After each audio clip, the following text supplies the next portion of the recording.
అదే RTV app వార్తల్ని క్షణాల్లో చదివే అవకాశం ఉంటుంది. ఒక న్యూస్ పేపర్, ఒక టెలివిజన్ ఛానల్ మీ చేతుల్లో ఎప్పుడూ ఉంటాయి.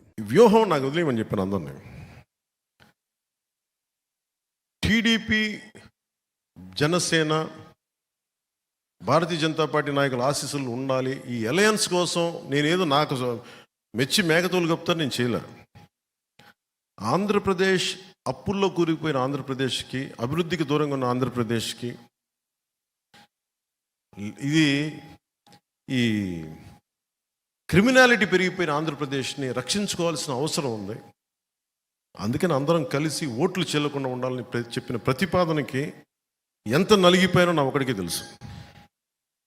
ఈ రోజున అందరూ ఎమ్మెల్యేలు, ఎంపీలు ఏదన్నా అవుదాం అనుకుని దాన్ని ఓటు అందరూ బలంగా ఉన్నారు. ఈ రోజున ఈ బలానికి కారణం నేను పడ్డ మామూలు నలుగుడు కాదు. దీనికి ఎన్ని చీవాట్లు తిన్నానో జాతీయ నాయకుల దగ్గర మీకు తెలియదు. అన్ని చీవాట్లు తిన్నాను. నేను ఒకటే 2 చేతులు పెట్టాను, సార్ మా రాష్ట్రం సార్ ప్లీజ్ సార్ ప్లీజ్, ఇంతే. దండం పెట్టి ఈ రోజున జరిగింది.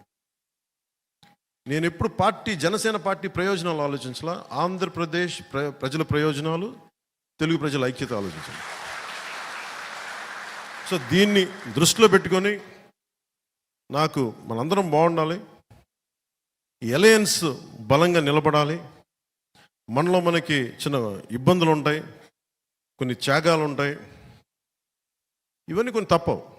కానీ త్యాగం చేసిన ప్రతి ఒక్కరికి గుర్తింపు వచ్చేలాగా రేపొద్దున్న ఎంపీటీసీలు కానీ, జడ్పీటీసీలు కానీ, స్థానిక ఎన్నికలు ప్రతి దాంట్లో 3వ వంతు జనసేన బలంగా తీసుకునేలాగా నిలబడేలాగా మనం ఓటు ట్రాన్స్ఫర్ కనుక జరిగితే టీడీపీని మనం వదిలేసిన చోట్ల, టీడీపీని నుంచున్న చోట్ల జనసేన ఓటు ట్రాన్స్ఫర్ అయితే మటుకు రేపొద్దున స్థానిక ఎన్నికలకి అదే మీకు బలం అవుతుంది, మర్చిపోకండి.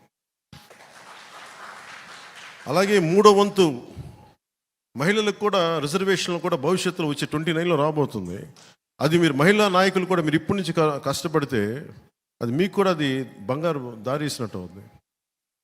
అందుకని మనస్ఫూర్తిగా నాకు అవకాశాన్ని ఇచ్చిన మా నాయకులందరికీ, ఆడపడుచులందరికీ, మహిళా నాయకురాలందరికీ. మరిన్ని వీడియోస్ కోసం ఛానల్ ని సబ్స్క్రైబ్ చేయండి. లేటెస్ట్ అప్డేట్స్ కోసం వాట్సాప్ ఛానల్ ని ఫాలో చేయండి. అండ్ లింక్ డిస్క్రిప్షన్ లో ఉంది.